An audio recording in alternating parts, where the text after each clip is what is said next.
Welcome to Almost Here, Round the Corner Future Technology podcast with Richard Jacobs. Future technologies poised to transform our lives for better or worse are the focus of this podcast. Almost here means these technologies are now here and starting to be used, or just around the corner, from Bitcoin to artificial intelligence, 3D printing, blockchain, virtual reality, and more. Hello, everyone, and welcome to Future Tech Podcast. I'm your host, Juliette Lamar, and joining me today is James Grundvig. He is the COO and co-founder at Myntum. Welcome, James. Hi, Juliette. How are you doing today? Fantastic. I'm so happy you were able to join us here. Why don't you give our listeners a little snapshot of what Myntum is and what you do there? Sure. So we look at the blockchain crypto space for the past couple of years, and we saw an opportunity in the digital storage of critical assets. So critical assets being cryptocurrencies is one, obviously, since custody is still the number one issue in the space and keeping $6 trillion of institutional money from coming in. And then we're looking at digital evidence for lawyers, wills, things of that nature. In fact, we're looking at to protect spare cryptography keys, because people obviously have been losing them here and there. We want to be able to give a spare key to our Mint vault. Oh, definitely. I think that's one of my biggest fears with crypto is losing my key, because it's pretty much the end of the line there.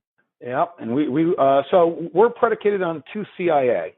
So the 2 C's are confidentiality. That's one reason why we're based in Dublin, Ireland.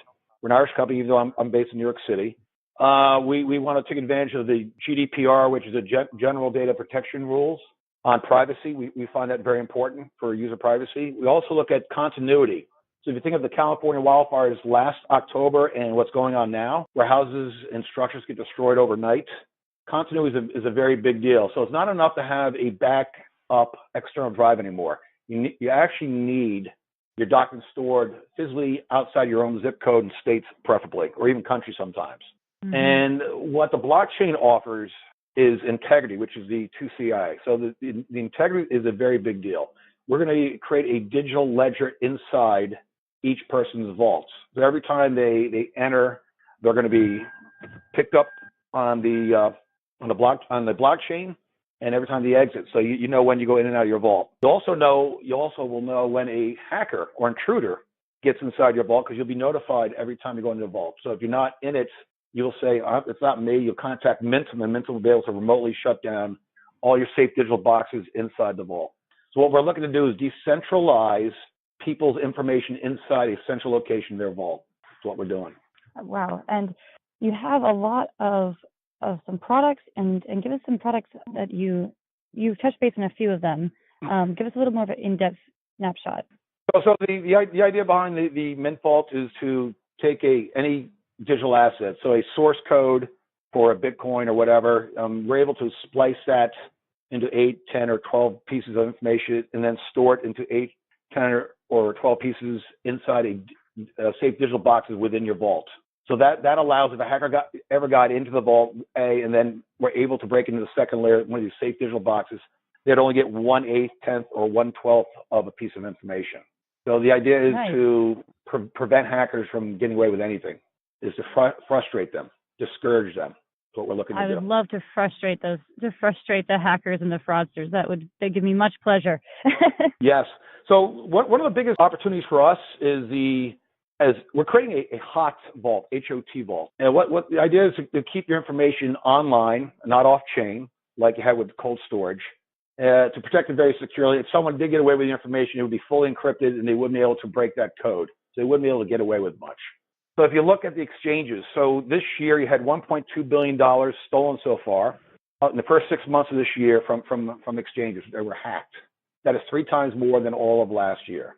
So so the exchanges all operate the same way. They all take about 90%, 95% of their assets, and they put them in cold storage, off-chain, offline. So when they do get hacked, they minimize the damage. It is still costing lots of money. It prevents the real free flow of traders, because they have a lot of restrictions and limitations with the exchanges. You know, when they can draw, how much they withdraw a month, and so on and so forth. So it's very problematic, and we're looking to solve it in a very different way. So this is something that's very needed in the space. give us a little bit of background into yourself and how you came to be involved with Myntum. Sure. So I have, of all things, a project management background in the construction engineering industry. I worked for 20-some years on projects of scale, infrastructure projects, high rises in New York City, and what I was doing was actually the paperwork, all the change management, the estimating, the change orders, claims, interfacing with lawyers, architects, developers, things in different city, federal, and state agencies. I took those research skills and those writing skills, and I became a freelance journalist about 12 years ago. And my big breakthrough came in 2010 with the BP oil spill. I was able to tap into stories that the mainstream media couldn't tap into because I'm first generation Norwegian. So I knew the backroom deals are going on between BP and the offshore oil industry in Norway, and was able to outmaneuver a lot of people. That got me into the Huffington Post. I blogged there, I contributed there for 3 years, and I contributed for about a year at the Financial Times Foreign Direct Investment Magazine, law.com, and the lawyer. So I took all those skills. I ended up publishing 3 books in 2016, and I've had a really good look on the technology side for the past 10 years. And I began to see blockchain as, with AI and machine learning, as the next Web 3.0. So if you look at the first .com was 1994, 95. That was that's Web 1.0. You look at the next one, Web 2.0 is social media and all the mobile apps that went with Samsung and Apple in 2007. That's 12 years later. 12 years from then is 2019. So I think we're now approaching next year when it's become very mainstream. We'll be in the third digital revolution. And so you're all in with this. What do you have to say to people who still are resisting this new technology that's coming? I mean, in your mind, it's a no-brainer. What are some of the things that you would say to these people? Well, so the first thing is for people to understand that crypto is not necessarily blockchain, or vice versa. Exactly. They both stand alone, right? And if you're looking at blockchain, think of Hollywood movies for the last 100 years. All come down to 2 archetypes. You might have different genres, of course, and different themes, but basically 2 archetypes. Archetype is a stranger comes to town, right? Or you're on a journey, one or the other, right? Every movie can be broken down from Gone with the Wind, Stranger Comes Down, or Star Wars, A Journey. So you could actually apply that archetypes to blockchain. And blockchain, the middleman, eliminating the middleman, going from peer-to-peer transactions, whether it's in a construction supply chain, whether it's a financial, whether it's an insurance industry, whether you're buying a used car or renting an apartment, all of this is going to eliminate middlemen over the next 5 to 10 years. It is going to be very, very dynamic and very transformative. The other part to the blockchain is now the journey, or in this case, the audit trail. So the audit trail allows users to go back and see if a Van Gogh is a real Van Gogh, as an example, if it was ever put on the blockchain, right? And then you'd go from the source of the artist to the next buyer, to the time the painting was overhauled. And going forward, this is a very powerful tool. You're not going to entirely eliminate fraud. You're going to reduce it to an amazing extent. So if you think of the Koch brothers, those billionaires that would spend $36 million, sending investigators and lawyers around the world to sue the guys that sold them vinegar as opposed to high-end, expensive luxury wine, that is a absolute use case in both wine and art and diamonds and gold and things of that nature are going to be put on the blockchain on different projects, and it allows people transparency. Well, absolutely, and that is what this world is craving.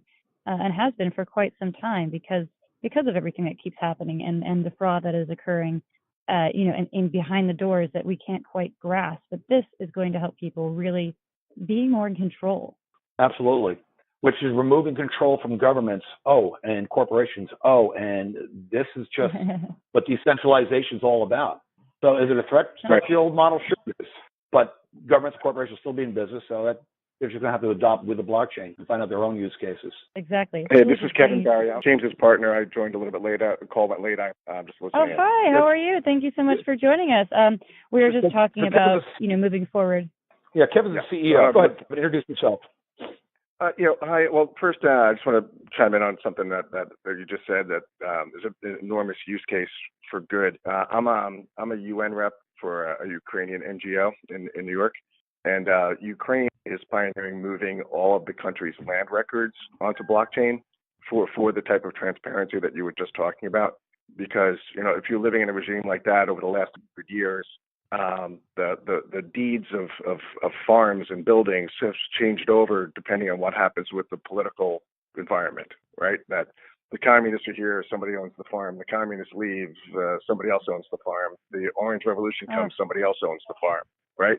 So, and they just erase the land records. So, moving things like that onto blockchain will hopefully stabilize economies like on a enormous scale, which will allow for investment to come in. So I think and that's a macro example of where blockchain can help, but it can help on all types of business. I love that example. That is such a real world example of something that people, they have to have a solution, because that is no way for people to live. I mean, that is the life and death of families. So excellent solution. Thank you so much for chiming in on that. So, if people are coming, we get spoiled living in a place like the United States where you can take things like that for granted. Oh yes, 100%. And I think that a lot of times people overlook those particular use cases when we talk about this space in, first world countries that don't have to deal with that. So if people want to get involved with Myntum, they want to start using it for their own personal businesses or finances or whatever they'd like, tell us a little bit about how to sign up, where to find you guys. All right. So first of all, we're a bit early. We're actually working on the functional specs right now. We brought in a chief security architect.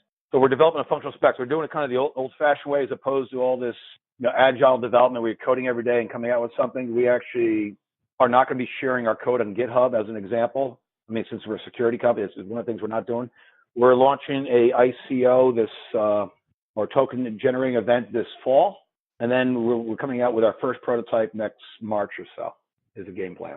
But they can find out more about Myntum on Myntum, MYNT, which in Norwegian means coin, UM. So Myntum.io is our website. Fantastic. And Kevin, did you want to add a couple more things since you joined us a little late that you'd want to share about Myntum and the journey that you foresee the future happening with Myntum? Sure. Well, I think, and I don't know what James said at the beginning, so if I'm overlapping, I apologize. But one thing I see is the two traditional roles of currencies, just as for the one use case of the Myntum Vault, which is very versatile, but one will be to hold cryptocurrencies. And the two traditional roles are storage of value and transaction. Storage of value has that's already working for cryptocurrencies, but transactional it's in the infancy. There's approximately 115 million businesses in the world, and 12,000 of them take crypto. So I think when that balance comes into form, and it's going to start in Asia and then move east to west, it's already starting in Korea. And I think as businesses are accepting crypto, they'll need vaults like Myntum's building in order to protect it. So I think we will have a product that can do both things for the traditional the traditional roles of money. We can store it, and we can be the depository after the transaction. That is fantastic, and I love the passion and the simplicity. It is not a simple matter, but the passion and simplicity that you explain these problems with, really, it gives such a clear picture of what Myntum is all about and your future goals. Thank you both so much for really diving in with that type of intensity. Thank you. Thanks, Juliet. Pleasure to be with you today. Sure. Absolutely. Hey, can I add one other thing? Can I add one more thing? Absolutely. If James had already gotten to it. Yeah. With the one of the concepts we also went with is that it could be a digital go bag. Did you already talk about that, James? Nope. Keep going. Okay. The concept of a go bag, if something horrible is happening in your house and you have 5 minutes to get out, like what's happening in Northern California right now, what happened in Greece last week. So if you have a place, if you can put a place online in the cloud that's secure, where you can if you have to rebuild your life in an emergency, you can have your passport records, your health records, your mortgage, your driver's license. Anything that's digital, you can put it in the vault. And if you need to rebuild your life from a hotel somewhere because of some horrible thing, or like the floods in Houston last year, our vault would be a perfect solution for that. That is just one more fantastic use case for this product, and something that everyone should think about. Flooding, fires, all kinds of things, burglaries, they happen to everyone. And that is a huge use case that I think people are really going to latch onto. I hope so.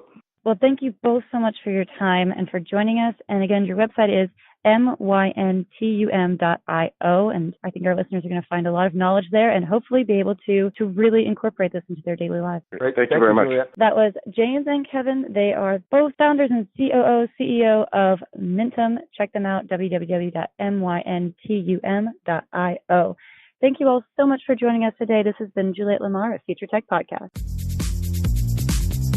You have been listening to Almost Here, Around the Corner Future Technology Podcast with Richard Jacobs. Subscribe to this podcast, post a review to discover more future technologies that are poised to transform our lives for better or worse, such as Bitcoin, artificial intelligence, 3D printing, blockchain, virtual reality, and more.